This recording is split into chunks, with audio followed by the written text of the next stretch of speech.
Leader cat ಮತ್ತು clean super grey monkey. ಒಂದು ಬೆಳಿಗ್ಗೆ ಮುಖ್ಯ ಬೆಕ್ಕು ತನ್ನ ಕಚೇರಿಯಲ್ಲಿದ್ದಾಗ ಹೊರಗೆ ದೊಡ್ಡ ಪೋಸ್ಟರ್ ಅಂಟಿಕೊಂಡಿತ್ತು. ನಿಮ್ಮ ಮನೆ ಮತ್ತು ಬೀದಿಗಳನ್ನು ಸ್ವಚ್ಛವಾಗಿಡಲು ನೀವು ಬಯಸುತ್ತೀರಾ?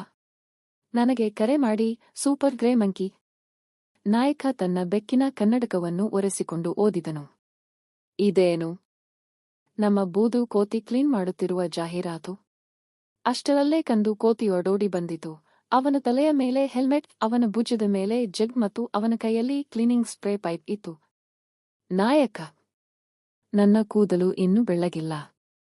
ತುಂಬಾ ಬೆಳ್ಳಗಿದೆ. ನಮ್ಮ ನಗರ ಸ್ವಚ್ಛವಾಗಿರಬೇಕು. ಉದ್ಯಾನವನಗಳು, ಶಾಲೆಗಳು ಮತ್ತು ಬಸ್ ನಿಲ್ದಾಣಗಳನ್ನು ಸ್ವಚ್ಛಗೊಳಿಸಲು ಪ್ರಾರಂಭಿಸಿದರು. ಆದರೆ ನೀವು ಆಕಸ್ಮಿಕವಾಗಿ ಇಡೀ ರಾಜಕಾರಣಿಯ ಕಚೇರಿಯನ್ನು ಕ್ಲೀನ್ ಮಾಡುತ್ತೀರಾ? ಅಂದರೆ ಪಾಸ್ವರ್ಡ್ ಸಂರಕ್ಷಿತ ಬಾಗಿಲು, ತನಿಖಾ ಕಡತಗಳು ಮತ್ತು ಫಿರಂಗಿಗಳನ್ನು ಹೊರತೆಗೆಯಲಾಗಿದೆ. ಮಿಯಾಮ್. ಇದು ತುಂಬಾ ಹೆಚ್ಚು, ನಾಯಕ ಬೆಕ್ಕು ದೂರಿದರು. ಆಗ ಕಂದು ಕೋತಿಗೆ ದುಃಖವಾಯಿತು. ಕ್ಷಮಿಸಿ, ಬಾಸ್. ನಾನು ಸ್ವಚ್ಛಗೊಳಿಸುವಾಗ ಅವಸರದಲ್ಲಿದ್ದೆ. ನಾಯಕ ಬೆಕ್ಕು ನಕ್ಕಿತು.